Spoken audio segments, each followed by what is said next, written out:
शैक्षणिक वर्ष 2024-25 या वर्षात 10वी बोर्डाच्या परीक्षा कॉपीमुक्त पार पडल्या. त्याचा निकालही 88% लागला. याबद्दल झेडपी शिक्षण विभागाचे शिक्षणाधिकारी सचिन जगताप यांनी शिक्षण विभागाच्या वतीने काय तयारी केली होती याची माहिती दिली व निकालाबाबत समाधानही व्यक्त केले व पुढील शैक्षणिक वर्षात आणखीन कॉपीमुक्त परीक्षा पार पडाव्यात यासाठी शिक्षण विभागाकडून मोठा निर्णय घेण्यात येणार असल्याची माहिती यावेळी दिली. मार्च 2025 इयत्ता 12वीचा निकाल घोषित झालेला आहे. परंतु त्यापूर्वी परीक्षा सुरू असताना परीक्षेचं आम्ही नियोजन करताना माननीय जिल्हाधिकारी महोदय, मुख्य कार्यकारी महोदय यांच्या मार्गदर्शनाखाली आपण सगळ्या जिल्ह्यामध्ये कॉपीमुक्त अभियान राबवलं. त्याचं वैशिष्ट्य असं होतं की जिल्ह्यातील प्रत्येक वर्गखोली जी परीक्षेची क्लासरूम आहे त्या प्रत्येक वर्गखोली आपण जिल्ह्यातील एका स्ट्रॉंग रूमला झूम ॲपद्वारे कनेक्ट केलेली होती आणि ही परीक्षा आपण लाईव्हली त्या स्ट्रॉंग रूममध्ये बघत होतो. त्यामुळे प्रत्येक वर्गामध्ये विद्यार्थी कशा पद्धतीने परीक्षा देत आहेत, कुठं काय घडतंय याचं आम्ही सतत ट्रॅकिंग करत होतो. त्याचबरोबरीनं जे काही संवेदनशील केंद्र आहेत तिथं आपण व्हिडिओग्राफी केलेली होती. जिल्हाभरातील सगळ्या वर्ग 1च्या अधिकाऱ्यांची, त्यामध्ये सन्माननीय जिल्हाधिकारी महोदय, मुख्य कार्यकारी महोदयांनी सुद्धा परीक्षा केंद्रांना भेटी दिलेल्या होत्या. अशा अत्यंत पारदर्शक वातावरणामध्ये आणि 100% कॉपीमुक्त वातावरणामध्ये ह्या परीक्षा पार पडल्या. आणि मग आपल्याला माहिती आहे की 12वीचा निकाल घोषित झाला. गतवर्षी तो 93%पेक्षा जास्त होता. यावर्षी आपला निकाल 88.65% आहे. तो थोडासा कमी आहे, परंतु ते आपल्या कॉपीमुक्त अभियानाचंच यश आहे असं मी म्हणतो. कारण की अत्यंत पारदर्शक आणि चांगल्या पद्धतीनं परीक्षा झाल्या.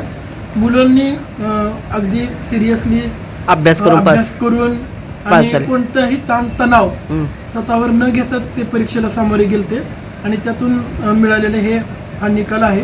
मी त्याला जिल्ह्याच्या संपूर्ण यंत्रणेचं यश मानतोय.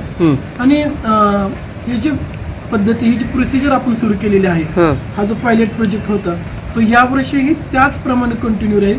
आता आम्ही सुट्टीतच मुख्याध्यापकांचे प्रशिक्षण घेत आहोत, शिक्षकेतर कर्मचाऱ्यांचे प्रशिक्षण घेत आहोत. सर, हे जे कॉपीमुक्त अभियान तुम्ही जे राबवलेलं होतं ऑन कॅमेरा, त्याच्यामध्ये सुधारणा होण्यासाठी ह्या वर्षी परत त्याच्यामध्ये काय नवीन तुम्ही बदल करणार आहात का?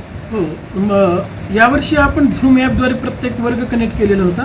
परंतु आता पुढच्या वर्षी आमचं नियोजन असं राहील की प्रत्येक क्लासरूममध्ये शाळेचे CCTV असतील आणि ते CCTV डायरेक्ट आम्ही आमच्या जिल्ह्याच्या कंट्रोल रूमला कनेक्ट करू, जेणेकरून की ते अधिक कारगर, म्हणजे अधिक जास्त पारदर्शकपणे आम्हाला त्याला परीक्षांना सामोरं जाता येईल. आणि त्याच्यासाठी लागणारा जो कॅमेऱ्यासाठी लागणारा जो निधी वगैरे आहे त्याचं तुम्ही कसं नियोजन करणार आहात?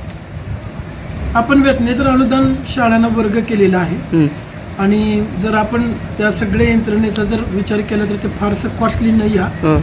मला वाटतं शाळा आपली नैतिक जबाबदारी समजून ते पूर्ण करतील. त्याला फारसा मोठा निधी वगैरे आवश्यक नाही आहे. परंतु जर आपल्याला मुलांना सक्षम घडवायचे, आपल्याला जर एक सक्षम राष्ट्र घडवायचं आहे, आपण जी विश्वगुरूची संकल्पना म्हणतो तिथपर्यंत आपल्याला जायचं आहे, तर 100% आपल्याला ही मुलं अधिक गुणवान, अधिक गुणवत्तापूर्ण करावी लागतील. आणि त्यासाठी आपल्याला ते शिक्षण पण तेवढंच गुणवत्तापूर्ण द्यावं लागेल आणि पारदर्शकता हा त्याचा पहिला पाया असतो.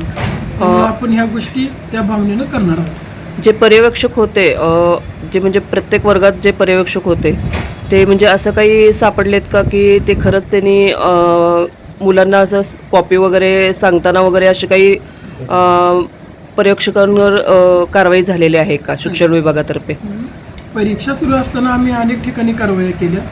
ज्या म्हणजे आता मी जे बोललो की स्ट्रॉंग रूममधून आम्ही प्रत्येक वर्गाचं ट्रॅकिंग करत होतो, त्यामध्ये ज्या ज्या ठिकाणी आम्हाला थोडंसं अनियमितता दिसली की मुलं बघून लिहित आहेत किंवा वाम मार्गाचा वापर करत आहेत, तर आम्ही थेट त्या पर्यवेक्षकांवर कारवाई केलेल्या आहेत.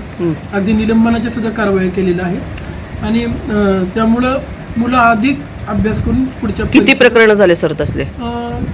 झूम ॲपद्वारे जवळपास आम्ही 11 शिक्षकांवर कारवाई केलेली आहे. कुठले तयारी पथक वगैरे यांच्याद्वारे कारवाई केलेली वेगळी संख्या आहे. कुठल्या तालुक्यातून तसं? जवळपास माळशिरस तालुक्यामध्ये अशा काही घटना घडल्यात, बार्शीमध्ये आहे, अक्कलकोटमध्ये आहे, सोलापूर शहरामध्ये पण अशा माढा तालुक्यात टिंबुर्णीला पण असे एक कारवाई आम्ही केलेली आहे.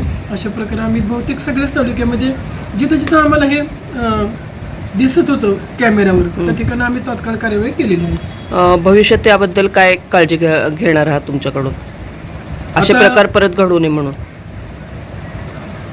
नाही, कॉपीमुक्त अभियान हा फक्त त्या परीक्षेचा भाग नाही आहे, तर ते जीवन जगण्याची एक पद्धती आहे. त्यामुळे आम्ही काय करतोय, जे की गतवर्षी आम्ही केलेली होती, 15 जून हा आपला आता शाळेचा पहिला दिवस आहे, तर आम्ही अगदी त्या पहिल्या दिवसापासूनच विद्यार्थ्यांकडून कॉपीमुक्ततेची शपथ घेत आहोत आणि वर्षभर त्यांना त्याच वातावरणामध्ये अभ्यासास त्यांचा जो वेगवेगळ्या विषयांचे वर्षभर ज्या परीक्षा होतात त्या पण शाळेतल्या परीक्षा पण आम्ही त्याच भावनेने घेणार आहोत.